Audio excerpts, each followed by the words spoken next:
Hey there, it's Intuitive Heart Healer, the Love Guru Blair, and I wanted to talk today about a topic that I've never really shared about before, and I've been kind of debating whether to talk about it or not, but I have been guided to just share and just put this information out there.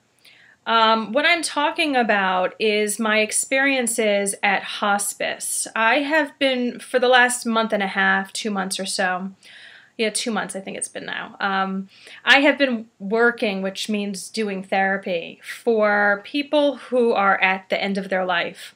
And I've been doing therapy supporting them and their family members.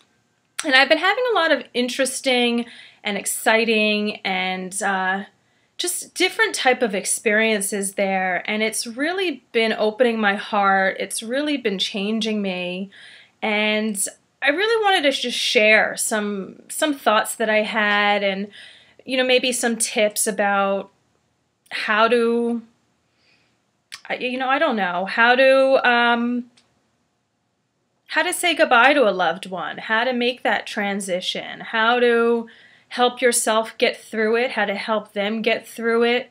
People don't really talk about death in our society. At least I've never really been exposed to that. That's normally hidden from us or shunned, or, when you go to a place of death, I don't know if this is just a Jewish thing, a tradition, a cultural belief, but I think that when we come back from a cemetery, you wash your hands and you kind of wash that death off of you. And I think that, I don't know if everybody really knows the reason why you do that. I understand it because I look at it from an energetic perspective. When I come home from work, I physically clean myself. I go in the shower, like everybody else.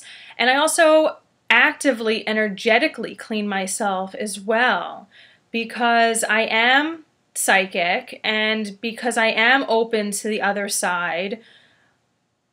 People who have passed, who are in that in-between state, what they say is looking for the light, confused and things like that, lower energies, confused energies, they have a tendency to, and if you're open to that stuff, if you're sensitive, that they can jump on you. They could attach themselves to your energy, and it's really important to keep your energy clean.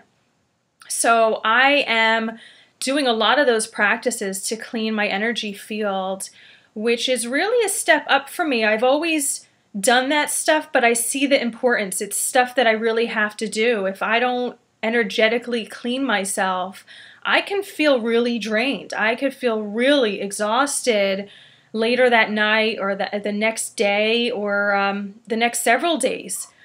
So I am actively cleaning my energetic field, and that is something that I would encourage you to learn about. I could teach you about that, or do some Googling and look on your own and learn about that. So if you're working with people who are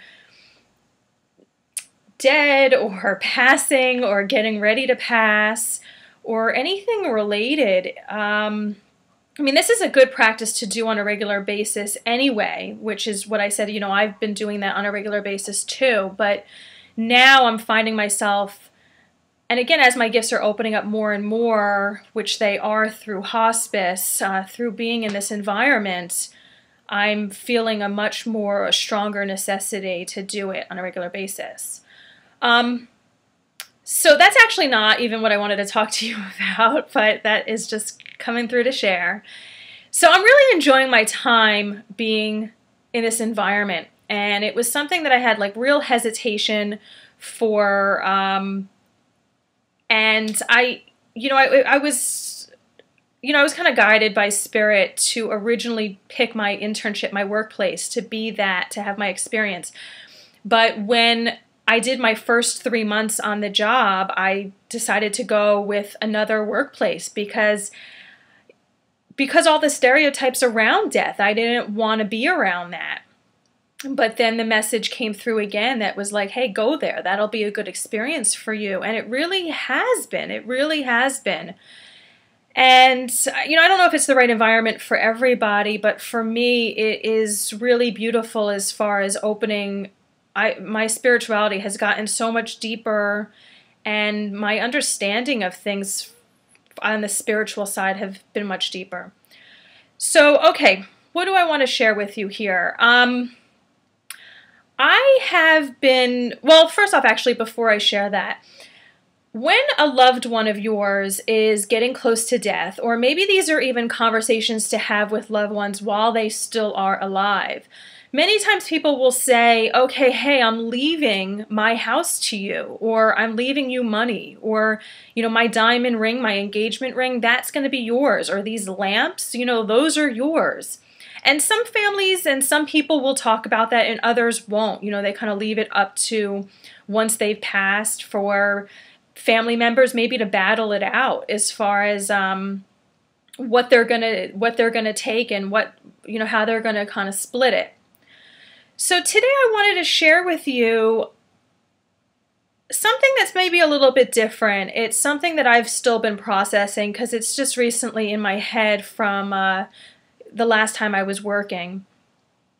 But rather than dividing the physical things, or actually in addition to dividing the physical things, how about you have conversations with your loved ones, sharing as far as what personality traits, what qualities that they have that you like, that you admire, that you'd like them to pass down to you. And I know maybe this is like a kind of an out there thought for you, because this is something different for me to think about too. And I've kind of been like resisting the thought for maybe a day or something like that since it's been in my head. I tend to process things pretty quickly, but it makes sense to me. I get it. I get it now. And how about what if I suggested to you that you sat down with loved ones and you said, hey, Mom, I love how good at relationships you are. I love on how you're so good at balancing the family. Or, hey, Dad, I love on how great you are with money, or what a successful businessman you are. Or, hey, granddad, or whatever you call your grandfather. What if you pass down your sense of gratitude? You're always so grateful and appreciative of things, and can you please pass that down to me?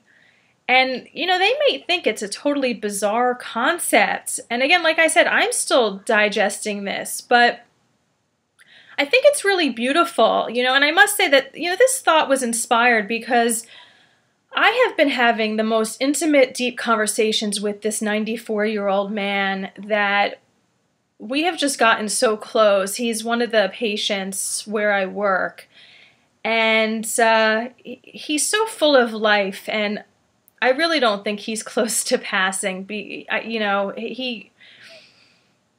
He's not really at the stage that we normally see when someone's getting ready to pass.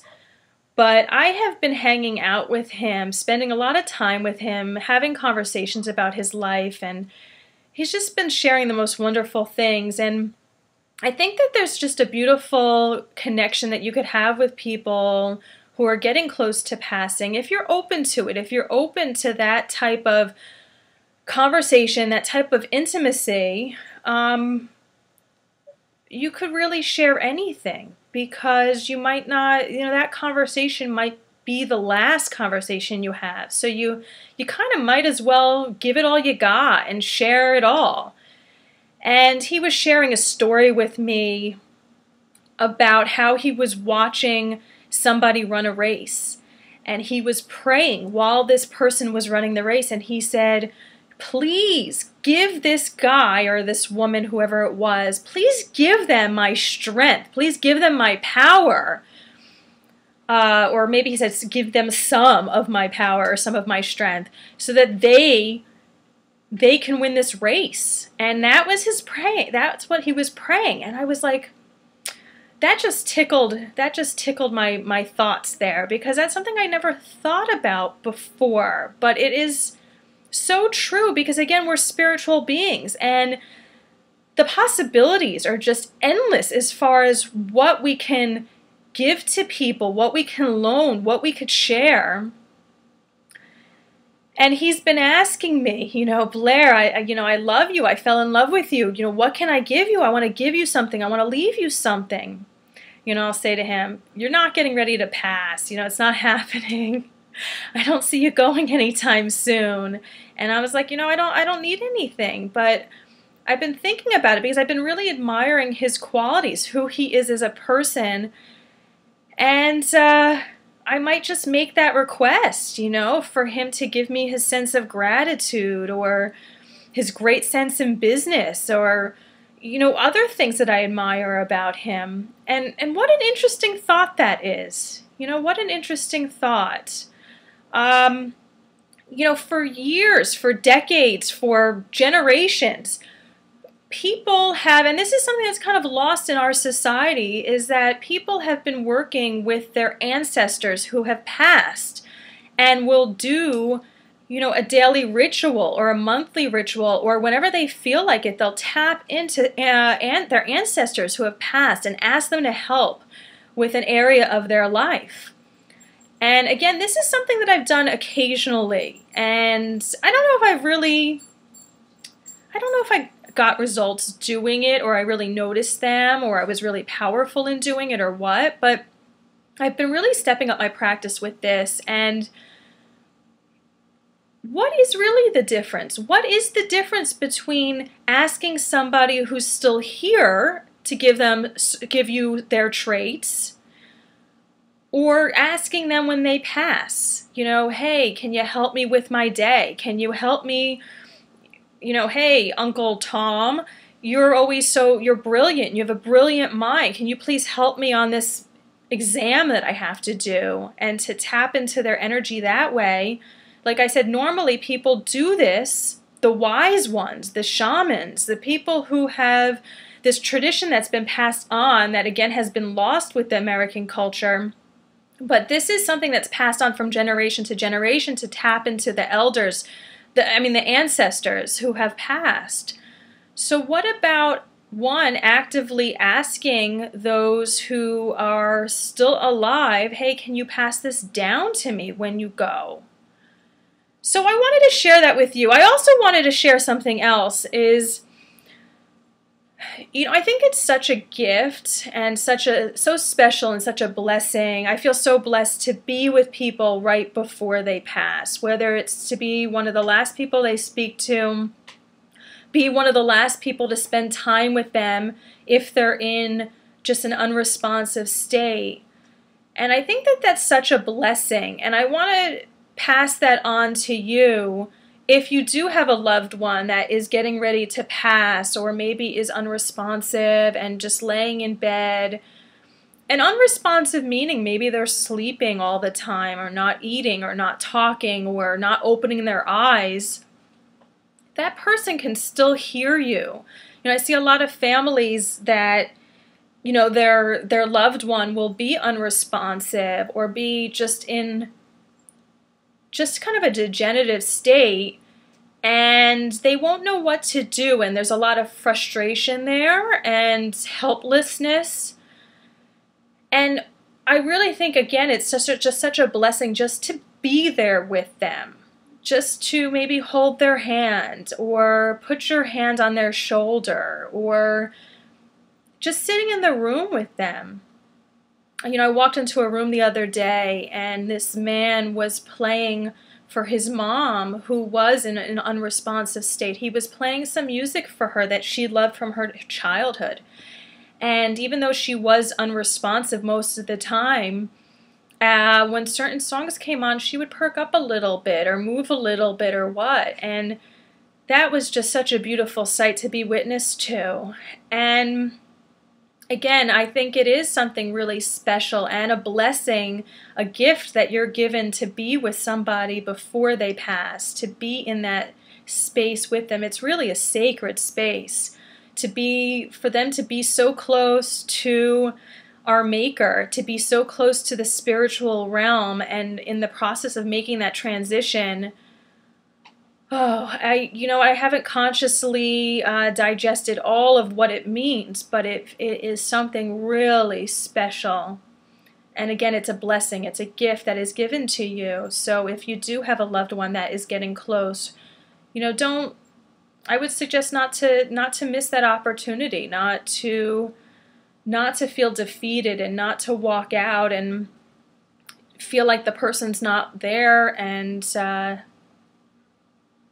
again, I feel like it's a gift that you're given to be with that person before they pass. Again, they're so close to being on the other side, to being with all the angels and the guides and the ancestors, and who knows what all goes on the other side. But that is such a beautiful place to be so close to it, to be touching somebody who's going to go there very soon.